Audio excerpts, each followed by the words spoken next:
The candidates competing for the 2024 Republican presidential nomination can't agree on foreign policy. This is bigger than Ukraine. This is a war about freedom, and it's one we have to win. A win for Ukraine is a win for all of us because tyrants tell us exactly what they're going to do. What we heard, China said they were going to take Hong Kong, they did it. Russia said they were going to invade Ukraine, we watched that happen. China says Taiwan's next, we better believe them. I will prevent, and very easily, World War III, very easily. Before I even arrive at the Oval Office, I will have the disastrous war between Russia and Ukraine settled. It will be settled quickly. DeSantis is not a neocon. Who knew? Quote, while the U.S. has many vital national interests, DeSantis writes, securing our borders, addressing the crisis of readiness within our military, achieving energy security and independence, and checking the economic, cultural, and military power of the Chinese Communist Party, becoming further entangled in a territorial dispute between Ukraine and Russia is not one of them. Florida Governor Ron DeSantis seems to be modifying his stance on the war in Ukraine. Responding to a questionnaire from Fox News 2 weeks ago, DeSantis referred to Russia's invasion as a, quote, territorial dispute and said the U.S. should not get more involved. Now, though, in an interview with Piers Morgan, Governor DeSantis is calling Vladimir Putin a war criminal. There's a move now to hold him accountable for war crimes, bombing maternity hospitals and genocidal activity in parts of Ukraine, wiping out whole cities, Mariupol and others. Would you support that? I mean, I think he is a war criminal. There's not one city that's gotten better in the United States, and it's visible. Our economy has degraded, the suicide rate has jumped, public filth and disorder and crime have exponentially increased, and yet your concern is that the Ukrainians, a country most people can't find on a map, who've received tens of billions of U.S. tax dollars, don't have enough tanks. I think it's a fair question to ask, like, where's the concern for the United States in that? Well, that's not my concern. Tucker, I've heard that routine from you before, but that's not my concern. I'm running for president of the United States because I think this country's in a lot of trouble. I think Joe Biden has weakened America at home and abroad. I think at this point, though, the U.S. has more than fulfilled its obligations under the Budapest Memorandum of 1994. But right now, we need to focus on how we advance American interests. Here's my vision of how we should end this war, Pierce, is I would negotiate a peace treaty, which would freeze the current lines of control exactly where they are, a Korean War-style armistice agreement. I would further commit that NATO would not admit Ukraine to NATO, but I would demand something of even greater value from Putin. Russia has to exit its military partnership with China. Yeah, so I would say that without any question, we should never allow American soldiers to be engulfed into the challenge between Ukraine and Russia. Our boots on the ground should not be there. The ability...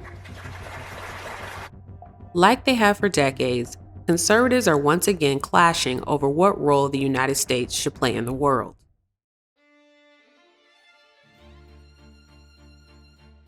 After World War II, the American conservative movement was disjointed. With fascism defeated, the nation prepared to face a new enemy: communism. Three movements emerged in the debate about a political platform for a new type of Republican Party. The first faction is called the Old Right, or paleoconservatism. The Old Right advocates for anti-interventionism, economic protectionism, and an emphasis on what they call Anglo-Christian culture. Books like Ideas Have Consequences by Richard Weaver, written in 1948, and The Conservative Mind by Russell Kirk, written in 1953, provided the philosophical foundations for paleoconservative ideology. Russell Kirk traced the origins of conservatism to an 18th century British politician named Edmund Burke. Burke defended the Constitution and the British monarchy. He was horrified at the French Revolution and worked to prevent a similar situation from unfolding in England. Burke felt reforms should be undertaken cautiously, since reforms have both the potential to improve or worsen societal conditions. Based on his Christian faith, he believed that politicians were not merely representatives of the society in which they lived, but were meant to represent past and future generations.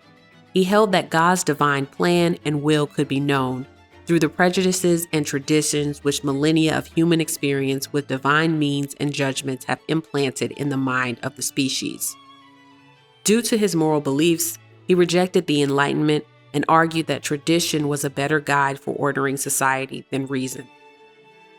Society requires not only that the passions of individuals should be subjected, but that even in the mass and body, as well as in the individuals, the inclinations of men should frequently be thwarted, their will controlled, and their passions brought into subjection.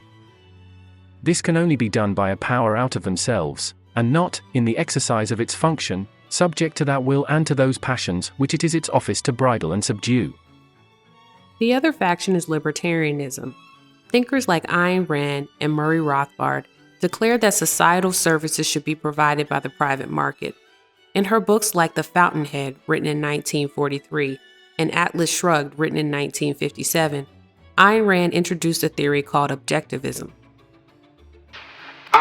the concept that reality exists as an objective absolute, that man's mind, reason, is his means of perceiving it, and that man needs a rational morality.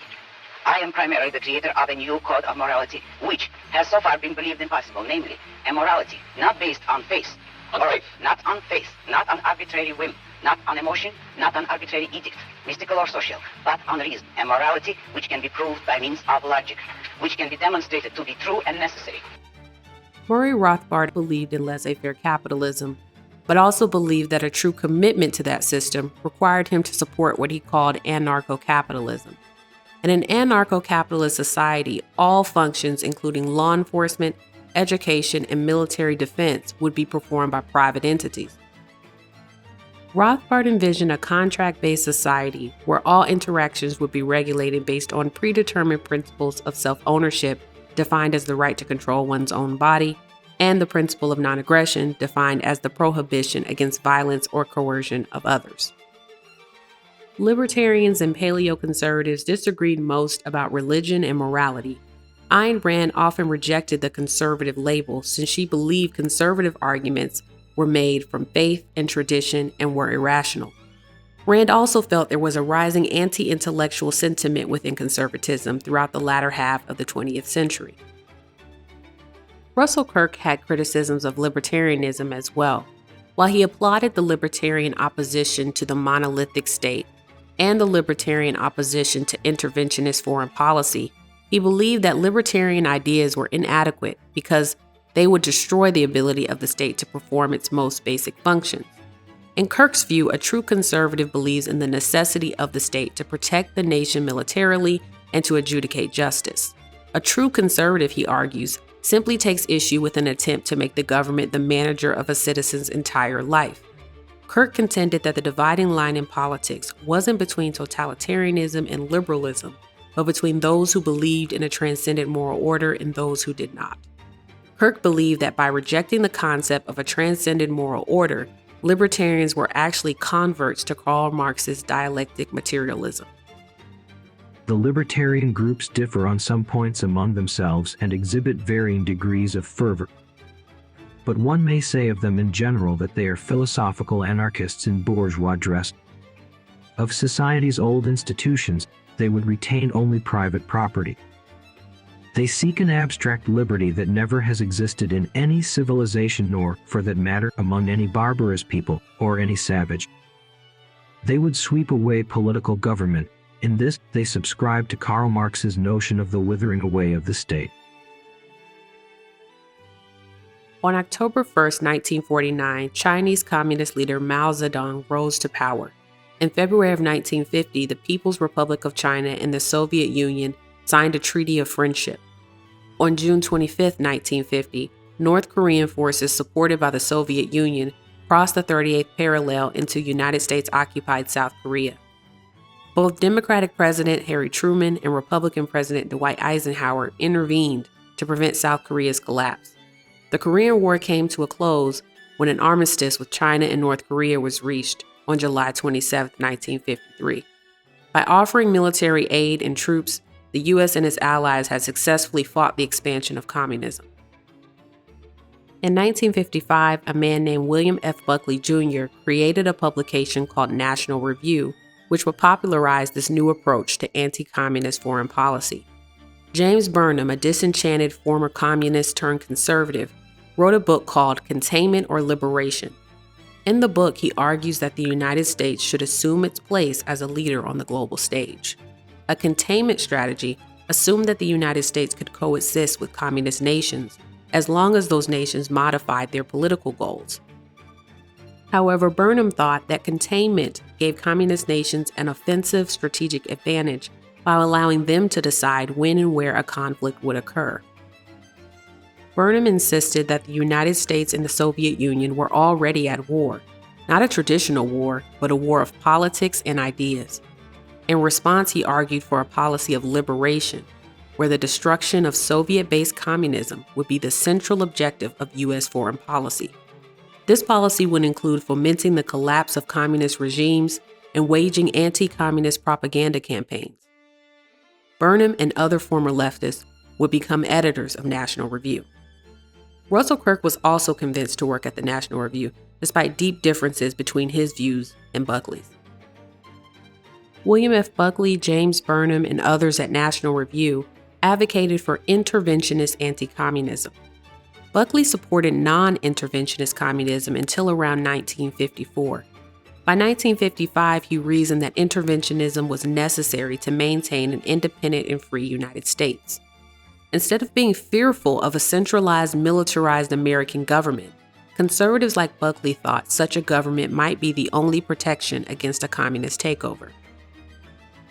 The interventionists positioned themselves as the politicians who were going to confront communism directly, preempting its takeover of the world.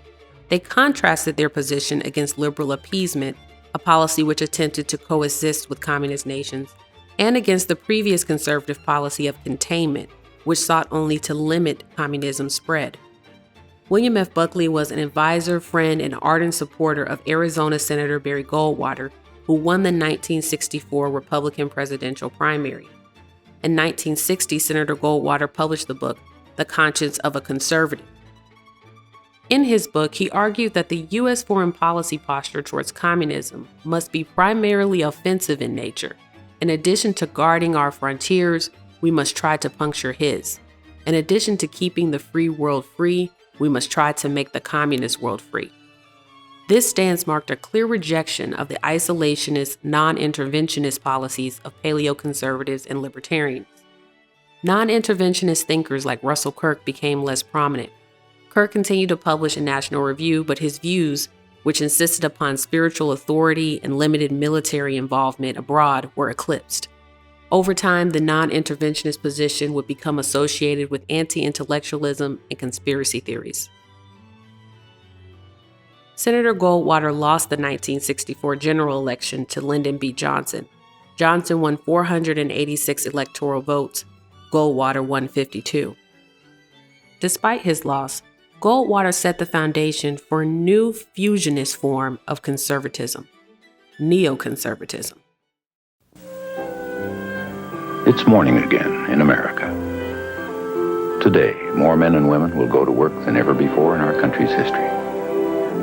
With interest rates at about half the record highs of 1980, nearly 2,000 families today will buy new homes, more than at any time in the past 4 years. This afternoon, 6,500 young men and women will be married. And with inflation at less than half of what it was just 4 years ago, they can look forward with confidence to the future. It's morning again in America. And under the leadership of President Reagan, our country is prouder and stronger and better. Why would we ever want to return to where we were less than 4 short years ago?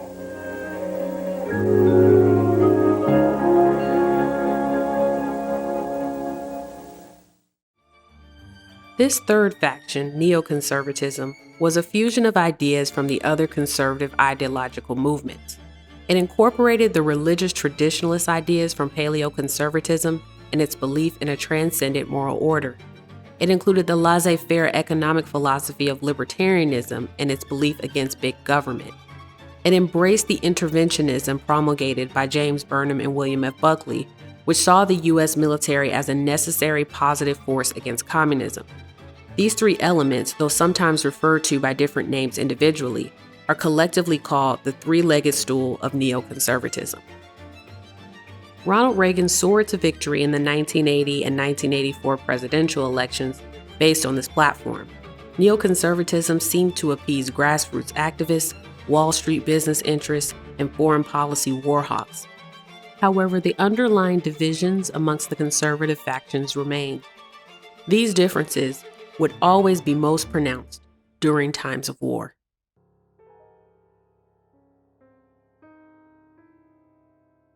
On September 1, 1939, Nazi Germany invaded Poland and started World War II.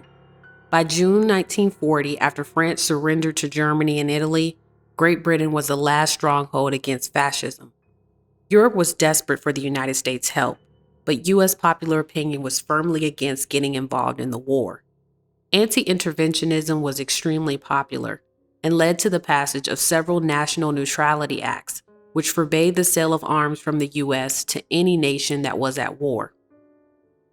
President Franklin D. Roosevelt was facing an upcoming presidential election and feared being characterized by his opponents as pro-war.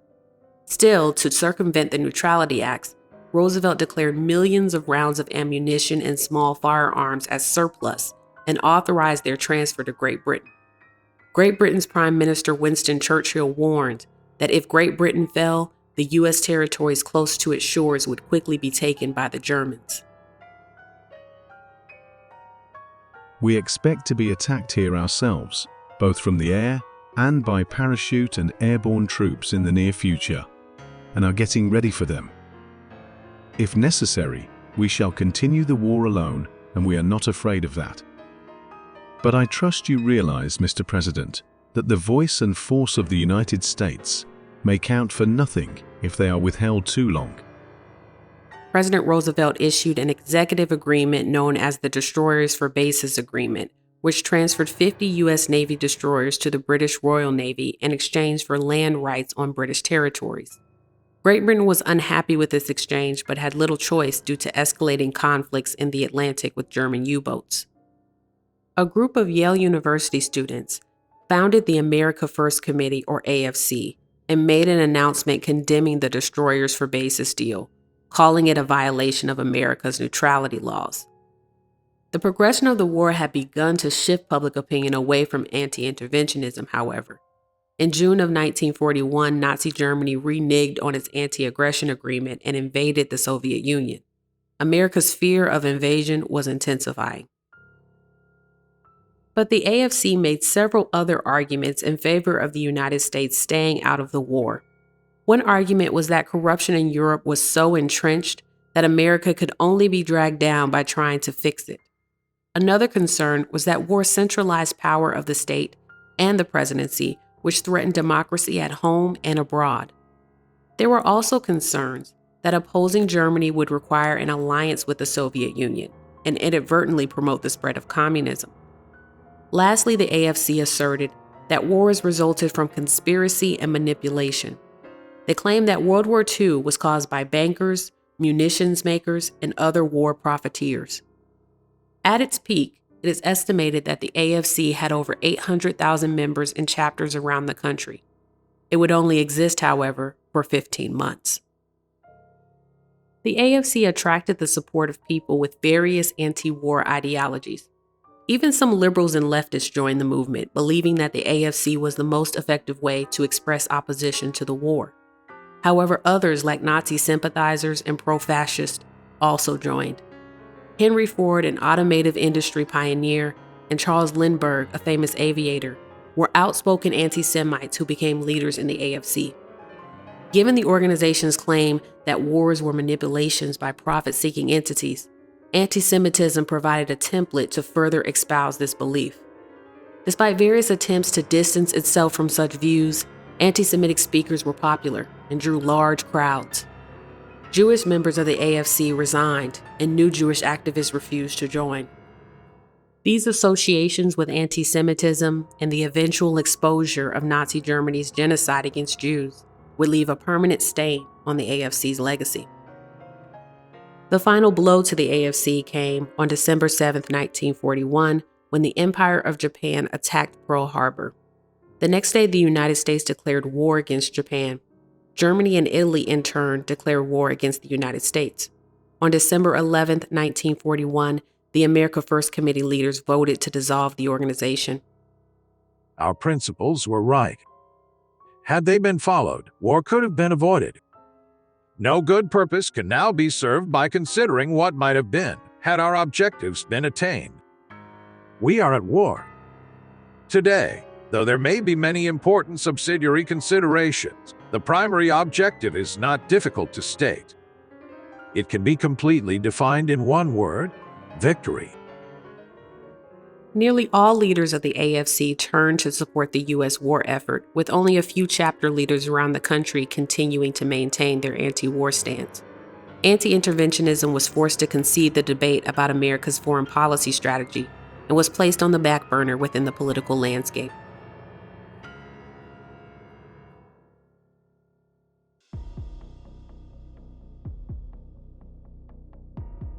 When communists defeated the French colonists in North Vietnam in 1954, the U.S. sent military operatives to reinforce the anti-communist government in South Vietnam. The Soviet Union and China sent assistance to North Vietnam. The communist North Vietnamese government vowed to unite the entire country under its rule. Eventually, assassinations and terrorism by the North Vietnamese increased in South Vietnam. Though the South Vietnamese government was not communist, it was corrupt. As its leaders engaged in bribery, extortion, and theft, the social services for average people deteriorated. The president of South Vietnam, Ngo Dinh Diem, and his family were widely disliked. Many within the majority Buddhist country felt detached from the Diem family, who were Catholic. President Diem imposed policies discriminating against Buddhists and favoring Catholics. When Buddhists protested, they were met with police violence. In June of 1963, a Buddhist monk, Thich Quang Duc, set himself on fire in protest of Ngo Dinh Diem's policies. Other monks and at least one nun did the same. Many professionals and students joined the Buddhist protest. On November 2, 1963, President Diem was assassinated by South Vietnamese generals operating with the approval of the United States, and a new military government was formed. President John F. Kennedy was assassinated in the United States a few weeks later. In 1964, Lyndon B. Johnson was elected as the President of the United States. With the shaky state of the South Vietnamese government and the North Vietnamese close to victory, his administration was desperate. Without addressing Congress or receiving a legislative declaration of war, Johnson authorized the deployment of 100,000 troops to Vietnam in 1965 and another 100,000 troops in 1966. The conservative response to the war was conflicted. William F. Buckley observed that to win a war in Vietnam would require far more resources and bloodshed than the American people would tolerate. However, to withdraw from the country would represent an embarrassing defeat to communism. Conservatives criticized the assassination of President Diem, who they claim was the legitimate leader of South Vietnam. Without his leadership, some believe that no amount of force would be enough to win the war. Additionally, they believe that President Johnson's desperation to reach a settlement gave communists an advantage and caused a drawn-out, protracted battle. In the conservatives' opinion, the only hope for victory was an all-out war effort. In 1968, James Burnham pointed out that while the communists were planning to achieve victory, the United States was debating only how to get out. The war provided an issue around which conservatives could keep their base engaged. In 1960, a conservative student organization named Young Americans for Freedom was founded. Through this organization and the John Birch Society, which was formed in 1958, conservatives held their movement together after Barry Goldwater's crushing electoral defeat. When the situation in Vietnam worsened, conservatives complained that Johnson was not doing enough to win the war. They called for him to attack Vietnamese communist bases in North Vietnam and Cambodia. William F. Buckley suggested the administration explore using nuclear weapons. Conservatives began to resist calls from military leaders for more troops. Not only did drafting more soldiers energize the leftist anti-war protest, but conservatives also began to sense that these requests were used as a substitute for better military strategy. Ultimately, Johnson did not take conservative suggestions in Vietnam. At the end of his administration, he publicly called for peace talks and announced he would not seek re-election.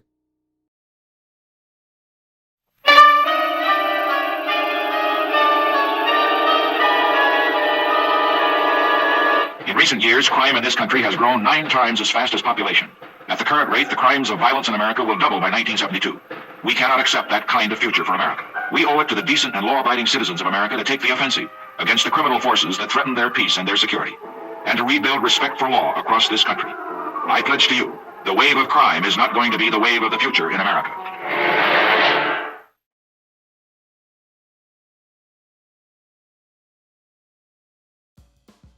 Conservatives continue to insist that the war could be won.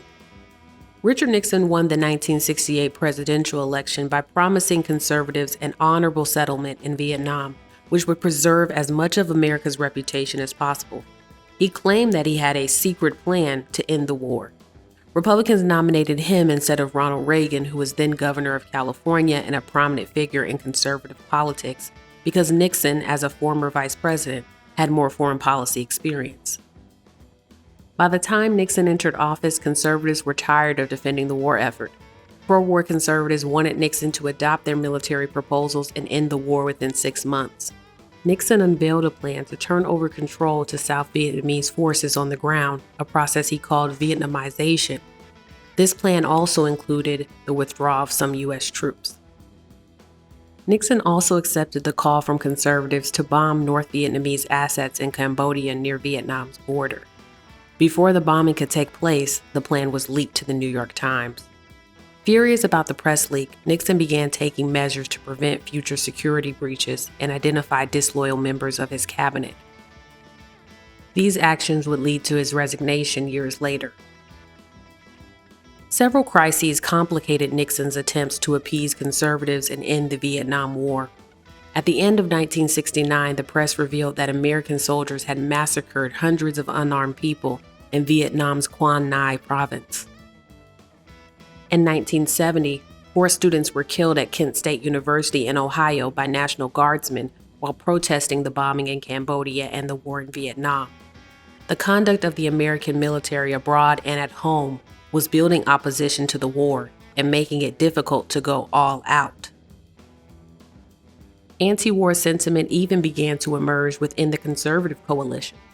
At the August 1969 Young Americans for Freedom Convention, some libertarians burned their draft cards and walked out. The immediate cause of my defection from the right was Vietnam. Conservatives like me had spent our lives arguing against federal power with one exception. We trusted Washington with enormous powers to fight global communism. We were wrong. Whatever libertarian elements had been in the fusion have one by one disappeared. Libertarians began to adopt the New Left's opposition to the Vietnam War as an extension of their views on limited government. These libertarians tended to be less religious, less opposed to drug use, and more accepting of the free love movement. Paleoconservatives were a useful part of the conservative grassroots organizations, but were written off as fringe conspiracy theorists when it came to public policy. Libertarians, however, were present on campuses around the country, and libertarian intellectuals were popular through their collaborations within the larger conservative movement. Libertarianism represented the last conservative opposition to interventionist communism. When President Nixon announced his plan to withdraw troops from Vietnam, there were mixed reactions amongst non-libertarian conservatives. Many of them felt that the anti-war movement was less about ideology and more about young people's fears of being drafted. Conservatives also conceded that inequalities within the draft system politically benefited the anti-war left. Before draft policies were changed, local draft boards had enormous discretion over who would eventually be drafted. Men with political connections or men who were enrolled in college for any field of study could get draft deferments. In practice, this meant that poor whites and ethnic minorities were sent to Vietnam more often. Conservatives hoped that troop withdrawals and draft reforms would stifle anti-war protests and buy more time to pursue other military tactics. But other conservatives saw the withdrawals as a violation of the all-out war strategy, which they believed was necessary to win. Backlash against the Cambodian bombings was so great that Nixon stopped the military campaign after only 2 months. The shortened bombing campaign and the troop withdrawal led to a collapse in morale for the soldiers that remained. Drug use, desertions, and violence increased as soldiers realized the war was futile. Conservatives also accused the liberal media of biased negative reporting, which omitted facts that may have been in favor of the war effort. They believed that once the public turned against the war, this all but guaranteed a defeat. As the foreign policy failures in Vietnam increased, conservative activists tried to focus on other issues until they could find a new way to unify their movement. In 1972, President Nixon visited China, legitimizing the nation for the first time since its communist revolution. Conservatives firmly turned against him. In 1973, Congress overrode President Nixon's veto and passed the War Powers Act, which prohibited any U.S. military operation in and over Indochina after August of that year. Afterwards, American involvement in Vietnam would steadily decline. On July 2, 1976, Vietnam was united under a military government and called the Socialist Republic of Vietnam. First, the nation should not pursue an objective if it is unwilling to use sufficient means to accomplish the objective. Second, when fighting an enemy committed to a political objective, a strategy of incremental escalation does not work. Third, the United States military needs a suitable doctrine to fight in revolutionary wars of liberation. Fourth, such wars are better fought by professional soldiers rather than a conscript army. Fifth, when a great power fights a minor power or group, it should use overwhelming force at the outset of the conflict to paralyze the enemy and accomplish the objective with less bloodshed and at lesser cost. Sixth, a nation should not enter a military conflict if it determines that the risk of escalation in the global political context is too great. In 1971, some libertarians left conservative organizations and created the Libertarian Party. With anti-war paleoconservatives and libertarians gone or marginalized, interventionists were allowed to believe that the failures of the Vietnam War were caused primarily by bad strategy and not by any ideological shortcomings. These beliefs only became more entrenched as America shifted its focus to a new region of the world.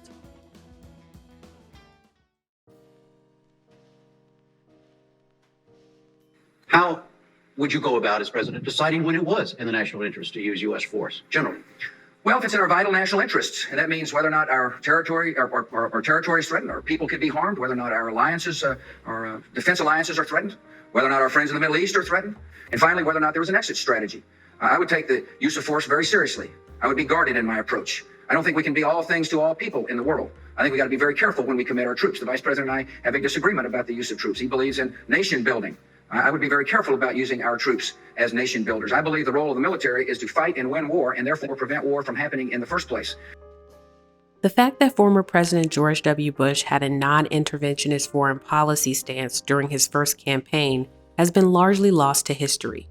This is because less than 1 year into his presidency, the United States of America would experience a terrible tragedy. On September 11, 2001, at 8:46 a.m., American Airlines Flight 11 crashed into the North Tower of the World Trade Center in New York City, New York. 17 minutes later, United Airlines Flight 175 crashed into the South Tower.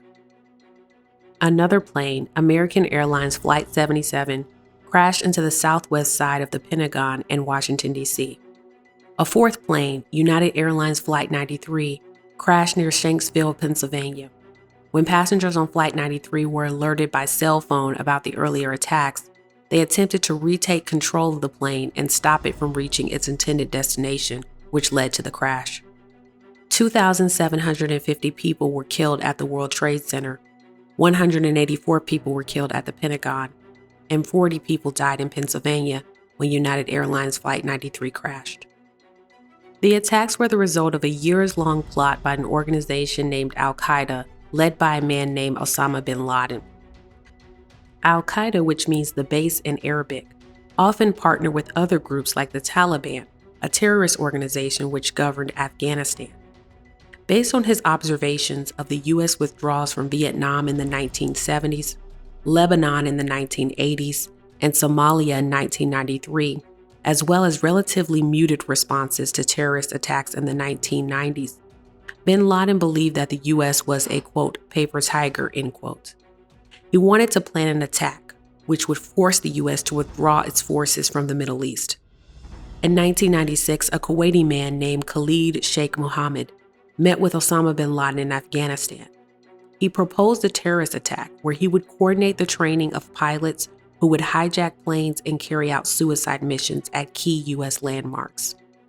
Bin Laden agreed with the plan and provided financial and logistic assistance through Al-Qaeda. By 1999, the terrorist pilots were selected and sent to the U.S. to establish themselves and receive training. Many of the terrorists were Saudi Arabian immigrants who had come to resent the cultural isolation and discrimination they experienced in the West. Bin Laden and Khalid Sheikh Mohammed believed these Western-educated terrorists would have a better chance of achieving their goal. As we mourn the loss of thousands of our citizens, I can hear you. I can hear you. The rest of the world hears you. And the people who knock these buildings down will hear all of it soon.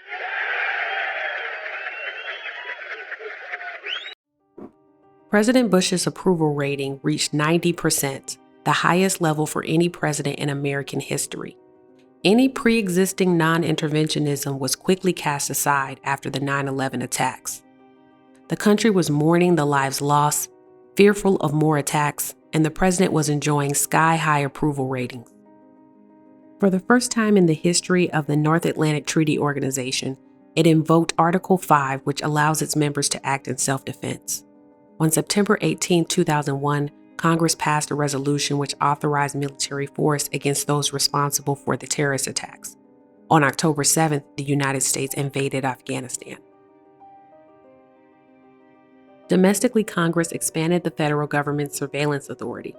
The Uniting and Strengthening America by Providing Appropriate Tools Required to Intercept and Obstruct Terrorism Act, also known as the USA Patriot Act, was passed in 2001, and a new cabinet-level agency, the Department of Homeland Security, was created. The U.S. plan in Afghanistan was called Operation Enduring Freedom and had 4 phases.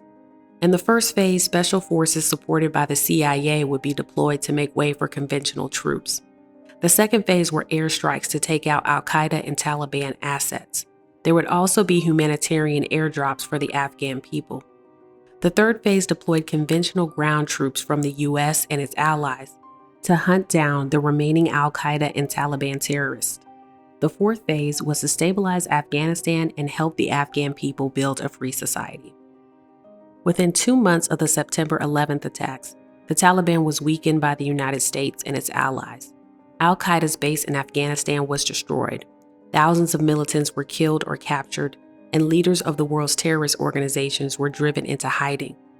In November of 2001, President Bush offered a $25 million reward for information leading to the capture of Osama bin Laden.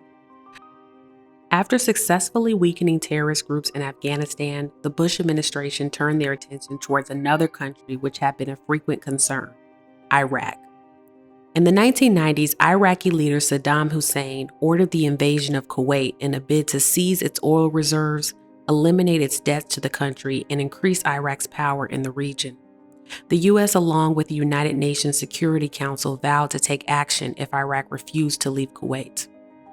General Colin Powell was chairman of the U.S. Joint Chiefs of Staff, and George H.W. Bush, the father of George W. Bush, was president of the United States. General Powell advised George H.W. Bush that a liberation of Kuwait should only be undertaken if specific conditions were met. First, the force should be overwhelming, but used only as a last resort. Second, the invasion's goal must be clear and must include an exit strategy. Third, the operation must have broad domestic and international support. These conditions became known as the Powell Doctrine and were eerily similar to the lessons James Burnham articulated after the Vietnam War.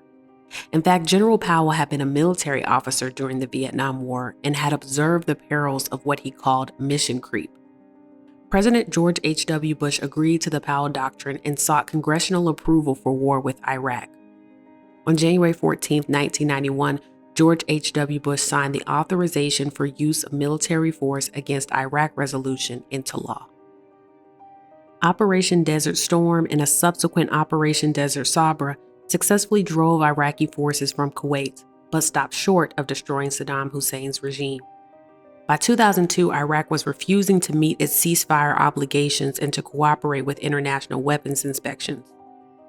President George W. Bush and his Vice President Dick Cheney began a public relations campaign where they claimed that Saddam Hussein's regime had weapons of mass destruction. I take the threat very seriously. I take the fact that he develops weapons of mass destruction very seriously. I remember the fact that he has invaded 2 countries before. I know for a fact that he's poisoned his own people. He doesn't believe in the worth of each individual. He doesn't believe in public dissent. The United Nations passed another resolution requiring a new round of weapons inspections in November of 2002. Saddam Hussein allowed UN weapon inspectors into Iraq, but failed to fully cooperate with their investigations. President Bush went to Congress and requested authorization to use military force if Iraq failed to comply with the UN requirements. After much debate, Congress passed the legislation authorizing the invasion of Iraq. On March 17, 2003, President Bush ordered Saddam Hussein to leave Iraq within 48 hours. Hussein refused. On March 20, 2003, American and British forces invaded Iraq and quickly took control of the country. The Iraqis didn't use weapons of mass destruction in their defense, and none were found by invading forces. It was later revealed that Saddam Hussein had disposed of all weapons of mass destruction many years before, but had stubbornly refused to inform the international community. In 2006, Saddam Hussein was executed after being found guilty for crimes against humanity by an Iraqi high tribunal established after America's invasion. Unlike his father, George H.W. Bush, President George W. Bush had ignored a key component of the Powell Doctrine, an exit plan. The occupation of Iraq and Afghanistan would last for years as different U.S. administrations struggled to formulate a clear objective in each country. U.S. troops would not fully exit from Iraq until August 18, 2010, during the Obama administration. In May of 2011, Osama bin Laden was located in Pakistan and killed by a U.S. Special Forces unit. In Afghanistan, U.S. troops remained for 20 years. On August 20, 2021, after over 3,000 American and Allied troops had been killed, after over 100,000 Afghan soldiers and civilians had been killed, after thousands of people had been injured, and after $1 trillion had been spent, the United States withdrew from Afghanistan. The Afghan military, which the U.S. funded and trained, almost immediately collapsed. The Taliban, the group which the U.S. had invaded Afghanistan to defeat, is once again in control of the country.